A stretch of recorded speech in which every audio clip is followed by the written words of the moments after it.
नमस्कार। आज हम आयुर्वेद की एक बहुत ही खास पद्धति पंचकर्म पर बात करने वाले हैं। जी। ये शरीर, मन और आत्मा में एक तरह का बैलेंस लाने के लिए जानी जाती है। एक पावरफुल डिटॉक्स और रिजुविनेशन प्रोसेस है ये। बिल्कुल सही कहा। और हम जो भी बात करेंगे वो सारी जानकारी ऑथेंटिक आयुर्वेद ग्रंथों और रेफरेंस बुक्स पर आधारित है। हम कोशिश कर रहे हैं कि इस टाइमलेस साइंस का जो मूल ज्ञान है वो आप तक सही रूप में पहुंचे। हाँ, ये बहुत जरूरी है कि इंफॉर्मेशन सही सोर्स से आए। तो आज का हमारा मिशन क्या है? हम समझना चाहते हैं कि पंचकर्म आखिर है क्या चीज, इसके कोर प्रिंसिपल्स क्या हैं और इससे हेल्थ बेनिफिट्स क्या-क्या मिल सकते हैं। तो चलिए शुरू करते हैं इसको समझना। पंचकर्म, इसका शाब्दिक अर्थ क्या है? सुना है 5 क्रियाएं। हाँ, बिल्कुल। पंचकर्म मतलब 5 कर्म, या आप कह सकते हैं 5 एक्शंस। अच्छा। और ये आयुर्वेद का एक बहुत महत्वपूर्ण स्तंभ है। इसका जो मुख्य उद्देश्य है वो है शरीर की गहराई से सफाई करना, मतलब डीप क्लिनजिंग। और साथ ही जो त्रिदोष हैं, वात, पित्त और कफ, उनमें बैलेंस लाना। इससे होता यह है कि ओवरऑल हेल्थ बेहतर होती है। तो ये जो अंदर गंदगी जमा हो जाती है जिसे आम कहते हैं शायद। हाँ, बिल्कुल। आयुर्वेद में आम यानी टॉक्सिन्स का कॉन्सेप्ट बहुत अहम है।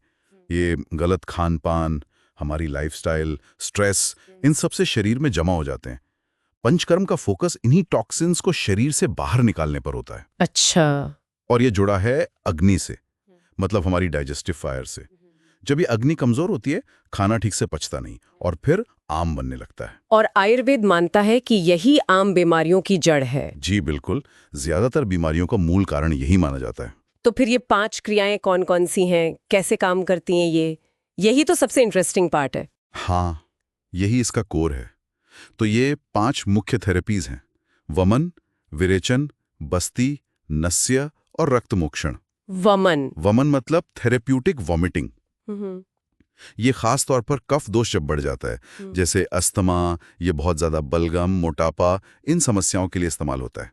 अच्छा। इससे शरीर के ऊपरी हिस्से, मतलब अपर बॉडी से टॉक्सिन्स बाहर निकलते हैं। ठीक है। और दूसरा? विरेचन। विरेचन यानी थेरेप्यूटिक पर्गेशन, मतलब जुलाब के जरिए सफाई। ये पित्त से जुड़ी समस्याओं जैसे स्किन प्रॉब्लम्स, पीलिया या लिवर डिसऑर्डर्स के लिए ज्यादातर प्रयोग होता है।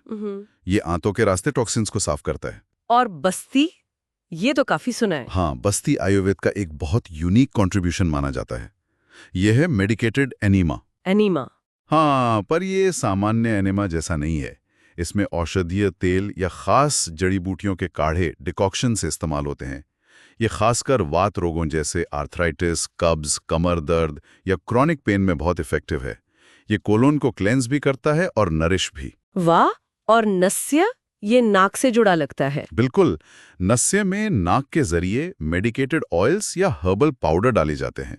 ये सिर और साइनस एरिया को प्योरीफाई करता है। तो ये सिर दर्द, बालों की समस्या, सांस की तकलीफ, इन सब में काम आता होगा। हाँ, बिल्कुल। सिर से जुड़े कई रोगों में ये फायदेमंद है। और आखिरी रक्त मोक्षण, ये सुनने में थोड़ा इंटेंस लगता है। रक्त मोक्षण यानी ब्लड प्यूरिफिकेशन।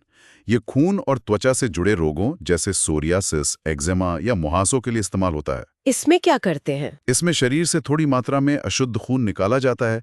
कभी-कभी इसके लिए जोंक यानी लीच थेरेपी का भी इस्तेमाल होता है, पर और भी तरीके हैं। पूर्व कर्म कहते हैं शायद। हाँ, पूर्व कर्म बहुत ही जरूरी स्टेप है।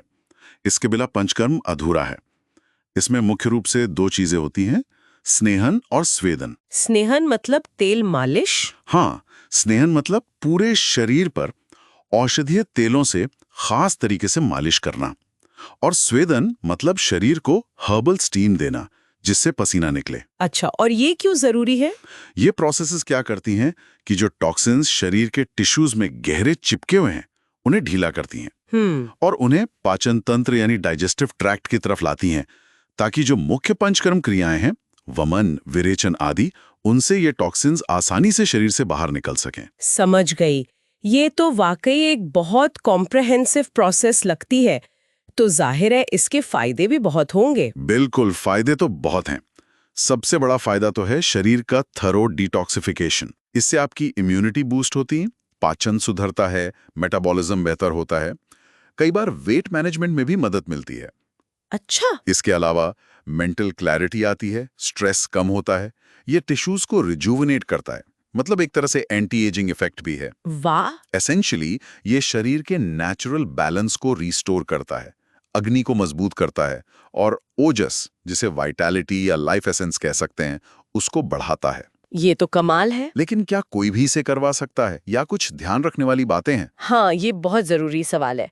देखिए, पंचकर्मा हमेशा एक क्वालिफाइड और एक्सपीरियंस आयुर्वेदिक प्रैक्टिशनर की देखरेख में ही करवाना चाहिए। अच्छा, डॉक्टर की सलाह जरूरी है? बिल्कुल।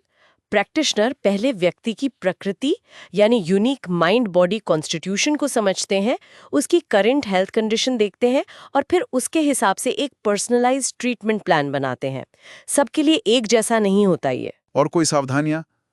कब नहीं करवाना चाहिए? हाँ, कुछ स्थितियां हैं जब पंचकर्म नहीं किया जाता, जैसे तेज बुखार हो, कोई ताजी चोट लगी हो या प्रेगनेंसी के दौरान इसे अवॉइड करना चाहिए। ठीक है, ये ध्यान रखना जरूरी है। जो लोग आयुर्वेद और ऐसी होलिस्टिक चीजों में और जानना चाहते हैं, उनके लिए एक छोटी सी सूचना। हमारे ऑनलाइन पाठशाला चैनल को लाइक, सब्सक्राइब और शेयर जरूर करें। आपको वहां नियमित रूप से स्पिरिचुअल अपडेट्स और भी थॉट प्रोवोकिंग कंटेंट मिलेगा। हाँ, ये बहुत अच्छा रिसोर्स है। और हाँ, अगर किसी को स्तोत्र, रंगोली या संगीत सीखने में रुचि है, तो हमारी ऑनलाइन कक्षाएं भी चलती हैं। कॉन्टैक्ट नंबर आपको स्क्रीन पर दिख रहा होगा। बहुत बढ़िया। अच्छा, एक बात और, आपने कहा ये शरीर के साथ मन पर भी काम करता है, ये कैसे? हाँ, ये समझना बहुत दिलचस्प है। पंचकर्म सिर्फ एक फिजिकल डिटॉक्स नहीं है, ये एक होलिस्टिक प्रोसेस है जो हमारे मन और हमारी भावनाओं यानी इमोशंस पर भी गहरा असर डालती है। कैसे? देखिए, इसका असली उद्देश्य है शरीर की जो अपनी समझ है, अपनी बुद्धि, जो इनेट इंटेलिजेंस है और जो खुद को ठीक करने की क्षमता है, उसे वापस जगाना। जैसे हम खाना पचाते हैं, वैसे ही हमें अपने जीवन के अनुभवों और भावनाओं को भी प्रोसेस करना होता है, पचाना होता है। सही बात है। जब हम ऐसा नहीं कर पाते, किसी सदमे, दुख या तनाव को पकड़कर बैठ जाते हैं, तो ये अनडाइजेस्टेड एक्सपीरियंसेस एक तरह के मेंटल आर्म या टॉक्सिन्स बन जाते हैं। अच्छा, ये तो बिल्कुल नया पर्सपेक्टिव है। हाँ, और पंचकर्म इस इमोशनल और मेंटल क्लेंजिंग में भी मदद करता है। आज की जो इतनी फास्ट पेस लाइफ है, उसमें ये चीज़ बहुत रेलेवेंट हो जाती है। बिल्कुल।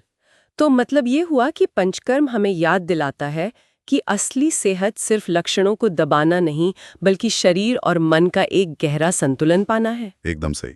ये दिखाता है कि हमारी प्राचीन धरोहर, ये एंशिएंट विजडम, आज भी मॉडर्न वेलनेस के लिए कितनी जरूरी है। ये हमें सतही इलाज से हटकर डीप वेलनेस के रास्ते पर ले जा सकती है। हाँ। अब सोचने वाली बात यह है कि हम अपनी रोजमर्रा की जिंदगी में भले ही पूरी पंचकर्म प्रक्रिया ना करें, पर इस संतुलन वाले सिद्धांत को कैसे अपना सकते हैं, ये एक विचार है सबके लिए। बिल्कुल, छोटी छोटी चीजों से शुरुआत की जा सकती है।